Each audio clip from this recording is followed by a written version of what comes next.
베네딕토 성인을 유럽의 주보 성인으로 선포하였습니다. 또한 더 나아가 우리 베네딕토 성인을 평화의 사자, 평화의 메신저라고 우리에게 소개해 주었습니다. 오늘 제2독서 바오로 사도의 말씀대로 평화는 사랑의 열매입니다.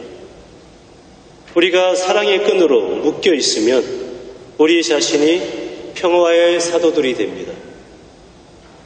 베네딕토 성인은 사랑으로 묶여 있는 평화의 공동체의 모델을 당신 규칙서를 통해 구체적으로 보여주셨습니다. 세상의 어느 단체와는 근본적으로 다르게 베네딕토 성인이 꿈꾸는 수도 공동체는 서로 존경하고 포옹하고 서로 책임을 지고 섬기는 그런 사회적인 모델을 추구합니다. 그런데 우리의 현실은 어떻습니까? 우리가 매일 살아가고 매일 경험하고 있는 우리 수도 공동체의 삶은 어떻습니까? 우리가 느끼고 있는 현실의 공동체와 베네딕토 성인이 제시한 공동체의 차이, 그 괴리감은 너무 먼 것은 아닙니까? 저는 이렇게 질문을 던져보고 싶습니다. 이 질문은 무엇보다 제 자신에게 던지는 물음입니다. 과연 나 자신은 베네딕토 성인이 참으로 꿈꾸고 이룩하고자 하는 이러한 삶에 능동적으로 또 마음을 다해 투신하고 있는가? 사실 저 자신은 이 질문에 무엇이라고 쉽게 답을 할 수가 없습니다. 제 마음이 뜨끔하기만 합니다. 이 핑계 저 핑계를 둘러대며 나 자신의 아니만을 쫓고 나 자신에게 좋은 것만, 편한 것만 추구하고 솔직히 지금도 그렇게 살고 있습니다. 지난달 저는 분도지 이번 여름원을 준비하면서 현 바르톨로메오 신부님과 인터뷰를 했습니다. 인터뷰 마지막에 원로로서 우리 공동체에 남기고 싶은 말씀이 있는지 여쭈어봤습니다. 현 신부님은 이렇게 답하셨습니다. 우리 수도회의 사명은 선교입니다. 제가 수도 생활을 시작하게 된 계기도 선교이고 분도 통사에서 보듯이 선배 수도자들이 한 활동도 선교이고 또 앞으로 할 일도 선교입니다. 덕원의 선교자들이 우리의 모범이고 자랑스러운 선배들이며 영감을 줍니다. 우리는 그 유산을 안고 21세기 선교를 해야 합니다.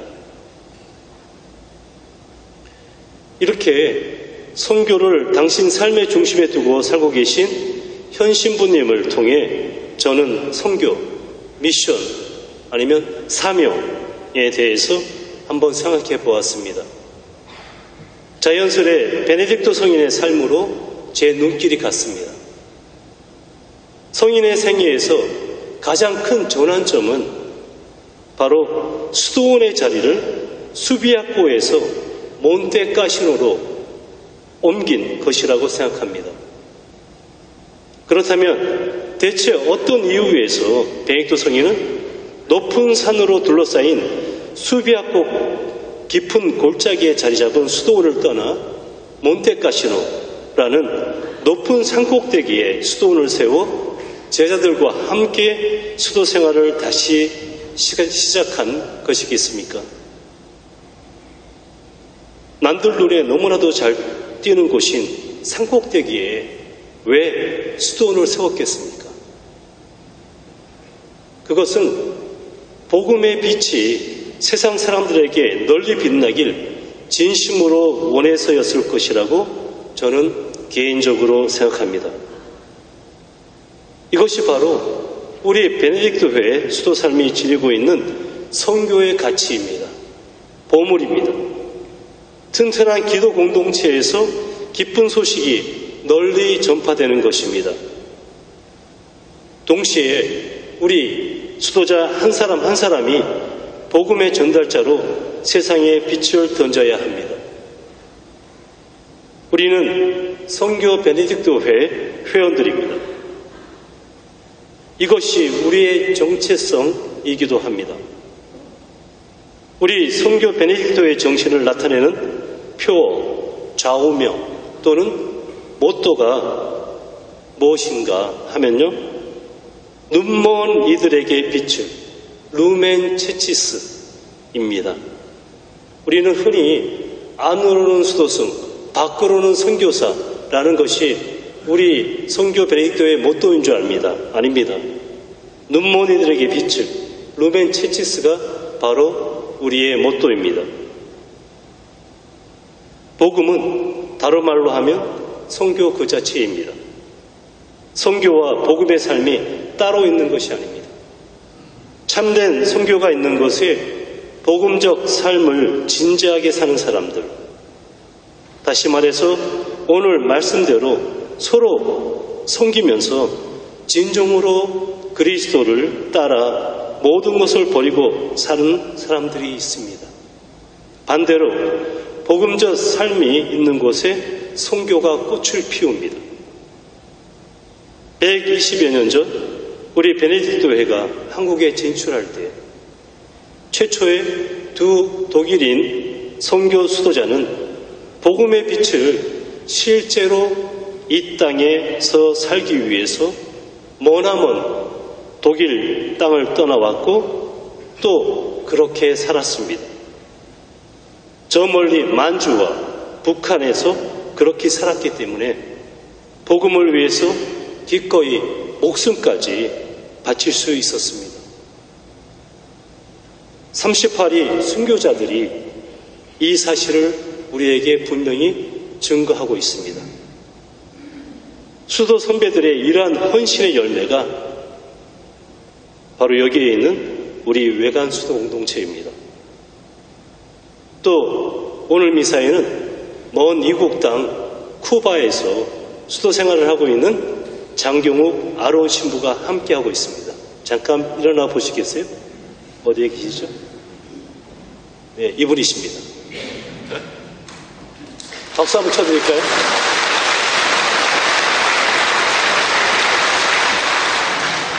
예, 아론 신부님은 우리에게 선교 베네딕토회 수도자의 모범을 실제로 보여주고 있습니다. 우리 자신들이 복음의 빛으로 먼저 깨어 있어야 합니다. 아니, 늘 깨어나야 합니다. 우리는 복음의 빛 안에서 매 순간 생각하고 말하고 행동해야 합니다. 우리 수도 삶의 중심에 늘 복음의 빛이 빛나야 합니다.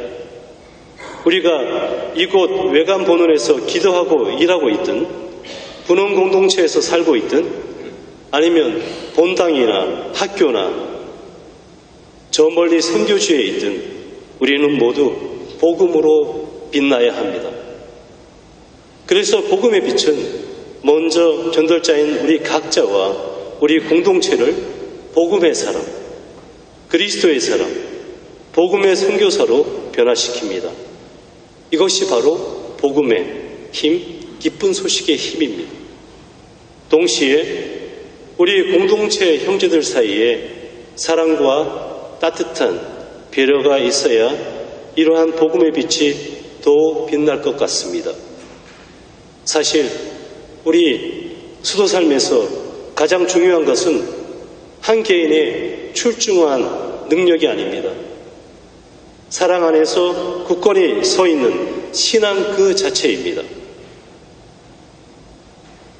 그리스도께 대한 깊은 믿음, 공동체 형제 한 사람 한 사람에 대한 신이 동시에 나 자신에 대한 신뢰가 하나로 어우러질 때 베네딕토 성인이 꿈꾸었던 그 수도 공동체가 바로 이 땅에 이루어지는 것입니다.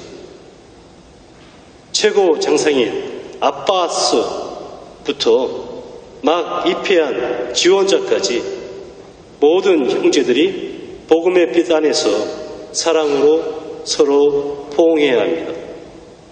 특히 제일 힘든 형제, 제일 아픈 형제, 제일 소외된 형제가 누구인지 우리가 눈여겨보고 그 사람을 사랑으로 품어주었으면 좋겠습니다.